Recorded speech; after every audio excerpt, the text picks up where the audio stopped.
नमस्कार। समय संवाद में आपका स्वागत है। मैं हूं सर्वेश कुमार सिंह। लोकसभा चुनाव की तैयारियों के बीच हम लोग आजकल चर्चा कर रहे हैं लोकसभा क्षेत्रों की। लोकसभा क्षेत्रों में भी उन क्षेत्रों की चर्चा कर रहे हैं जो 7 लोकसभा क्षेत्र सीट शेयरिंग में राष्ट्रीय लोकदल को मिले, यानी कि जयंत चौधरी की पार्टी जिन 7 सीटों पर चुनाव लड़ेगी उनकी हम विशेष रूप से चर्चा कर रहे हैं। अभी तक हम बागपत, मुजफ्फरनगर, कैराना, अमरोहा, बिजनौर की चर्चा कर चुके हैं। इसी क्रम में आज चर्चा करेंगे मथुरा की। मथुरा धर्म नगरी है, विश्व विख्यात स्थान है, भगवान श्री कृष्ण की जन्म स्थली, लीला स्थली है। इसका देश और दुनिया में बहुत महत्व है। जिन 3 लोकसभा क्षेत्रों की सबसे ज़्यादा चर्चा होती है लोकसभा चुनाव में, उनमें से एक ये है, काशी, मथुरा, अयोध्या। इनकी अलग से चर्चा होती है, कौन प्रत्याशी होगा, किसने जीती, ये बहुत महत्व का विषय रहता है, विशेष रूप से भारतीय जनता पार्टी के लिए, क्योंकि भारतीय जनता पार्टी के एजेंडे में हिंदुत्व है और भारतीय परंपराएं हैं, धर्म है।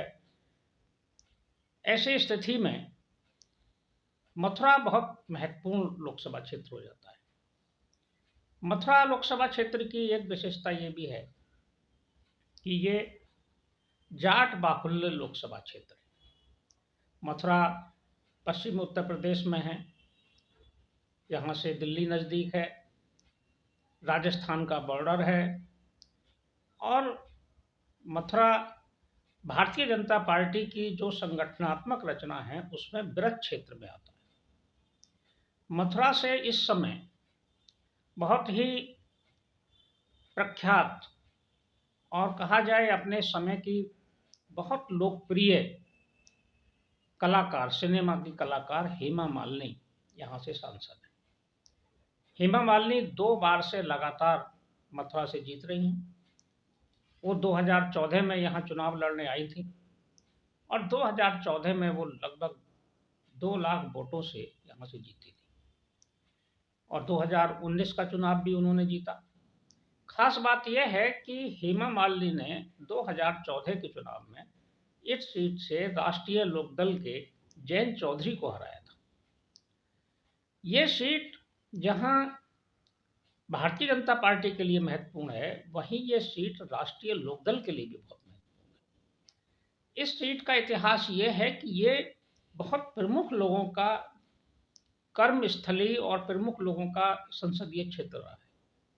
अब जैसे इस समय हेमा मालिनी है, उनका क्षेत्र है। जयंत चौधरी यहाँ से सांसद रह चुके हैं, उनका क्षेत्र है।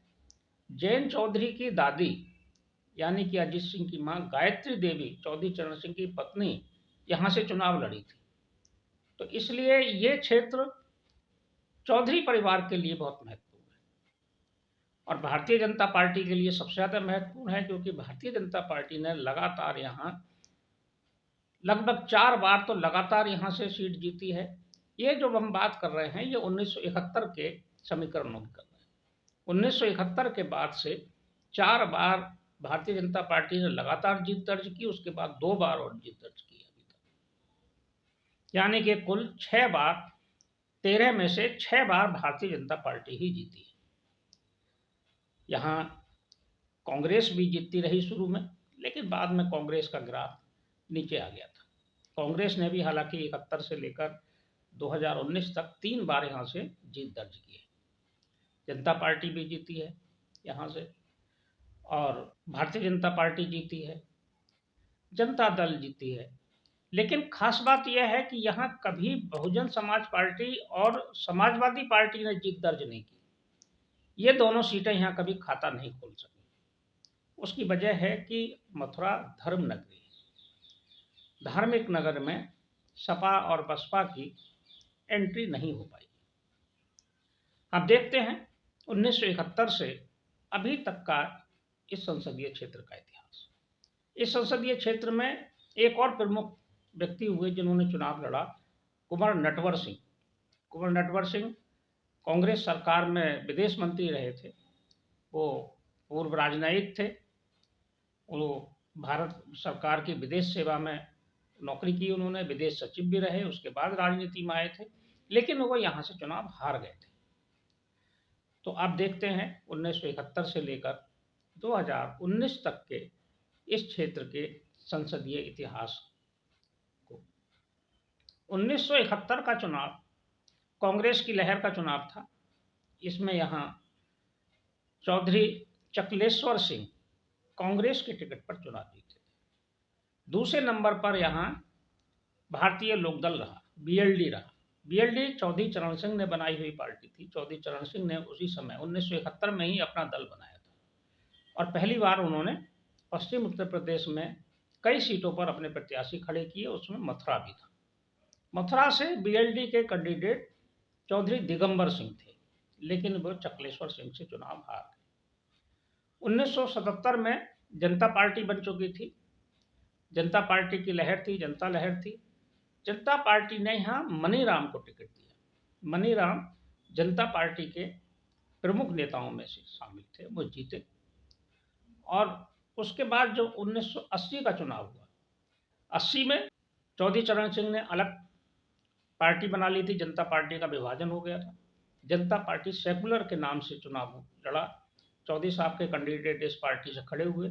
इसमें टिकट मिला फिर से दिगंबर सिंह को। दिगंबर सिंह 1971 में कांग्रेस के कैंडिडेट से हार चुके थे, लेकिन इस बार उन्होंने यहाँ से जीत दर्ज कर ली, यानी कि 1980 में चौधरी दिगंबर सिंह यहाँ से चुनाव जीत गए। 1984 का चुनाव आया। ये चुनाव बहुत महत्वपूर्ण था। ये चुनाव सहानुभूति की लहर पर चुनाव हुआ था। श्रीमती इंदिरा गांधी की हत्या के बाद चुनाव हुआ था। इस चुनाव में कांग्रेस ने मानवेंद्र सिंह को अपना प्रत्याशी बनाया। मानवेंद्र सिंह राजघराने से संबंध रखते हैं। राजघराने का उनका एक बहुत बड़ा औरा था, बहुत बड़ा प्रभाव था और कांग्रेस के प्रत्याशी थे। उनके मुकाबले में जनता पार्टी ने 1984 में चौधरी चरण सिंह ने अपनी पत्नी गायत्री देवी को चुनाव लड़ाया, लेकिन गायत्री देवी 1984 का चुनाव हार गई और मानवेंद्र सिंह यहाँ से चुनाव जीत गए। 84 में मानवेंद्र सिंह लोकसभा में आ गए कांग्रेस के टिकट पर। 1989 में जनता दल बन गया। जनता दल जब बना, वीपी सिंह ने जनता दल बनाया, तो मानवेंद्र सिंह ने कांग्रेस छोड़ दी और वो दल बदल करके जनता दल में ही आ गए और जनता दल से उन्होंने फिर टिकट ले लिया। जनता दल से उन्होंने टिकट लिया और वो जनता दल से चुनाव मैदान में उतरे। उन्होंने 1989 का चुनाव जनता दल के टिकट पर लड़ा, लेकिन यहाँ कांग्रेस के प्रत्याशी नटवर सिंह थे। कुंवर नटवर सिंह को उन्होंने 1989 में चुनाव हरा दिया। कुंवर नटवर सिंह की हार एक बहुत बड़ी घटना थी, क्योंकि कुंवर नटवर सिंह का बहुत बड़ा कद था कांग्रेस में। वो विदेश मंत्री थे, विदेश सेवा के अधिकारी रहे थे, लेकिन वो यहाँ चुनाव हार गए। 1991 आते आते राम लहर का वातावरण बन गया। राम मंदिर आंदोलन राजनीति में भी असर दिखाने लगा था। राम मंदिर का मुद्दा गर्मा चुका था। 1990 की कार सेवा अयोध्या में हो चुकी थी। उसके बाद ये लोकसभा का चुनाव हुआ। 1990 की कार सेवा के बाद जो माहौल बना था, उस माहौल में ये चुनाव हुआ 1991। 1991 में भारतीय जनता पार्टी को पूरे देश भर में एक बहुत महत्वपूर्ण बढ़त मिली। उसमें मथुरा भी शामिल था। मथुरा में भारतीय जनता पार्टी ने राम मंदिर आंदोलन में अग्रणी भूमिका निभाने वाले स्वामी साक्षी महाराज को प्रत्याशी बनाया। स्वामी साक्षी महाराज की पहचान एक तेज तर्रार सन्यासी के रूप में थी। उस समय वो युवा सन्यासियों के रूप में जाने जाते थे और वो यहाँ से चुनाव लड़े और 1991 का चुनाव साक्षी महाराज ने जीत लिया। एक तरह से पहली बार भारतीय जनता पार्टी ने यहाँ से जीत दर्ज की। 1996 के चुनाव में साक्षी महाराज को की सीट यहाँ से बदल गई। साक्षी महाराज को टिकट नहीं मिला मथुरा से, तो यहाँ से भारतीय जनता पार्टी ने चौधरी तेजवीर सिंह को प्रत्याशी बनाया। चौधरी तेजवीर सिंह भी जीत गए भारतीय जनता पार्टी से।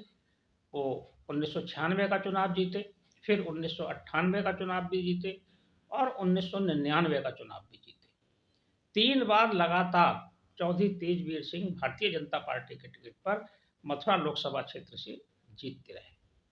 लेकिन 2004 के चुनाव में यहाँ भारतीय जनता पार्टी हार गई, और न केवल हारी बल्कि वही चौधरी तेजवीर सिंह जो 3 बार से लगातार जीत रहे थे, वो चौथे नंबर पर पहुंच गए और जीत दर्ज की यहाँ से फिर एक बार मानवेंद्र सिंह ने। मानवेंद्र सिंह जनता दल छोड़कर फिर कांग्रेस में आ गए थे, और 2004 का चुनाव उन्होंने एक बार फिर कांग्रेस के टिकट पर लड़ा और वो जीत गए। और उन्होंने यहाँ भारतीय जनता पार्टी को, बहुजन समाज पार्टी कैंडिडेट को, इनको सबको हरा दिया। 2009 का चुनाव 2009 का चुनाव राष्ट्रीय लोकदल के लिए बहुत महत्वपूर्ण है। राष्ट्रीय लोकदल में नए नए सक्रिय हुए अजीत सिंह जी के बेटे और इस समय जो राष्ट्रीय लोकदल के अध्यक्ष हैं जयंत चौधरी। जयंत चौधरी ने राजनीति में पदार्पण किया और उन्होंने उसी क्षेत्र से किस्मत आजमाने का फैसला किया जहां से उनकी दादी चुनाव लड़ चुकी थी। मथुरा में आए, मथुरा सीट से उन्होंने चुनाव लड़ा और 2009 का चुनाव जयंत चौधरी जीत गए।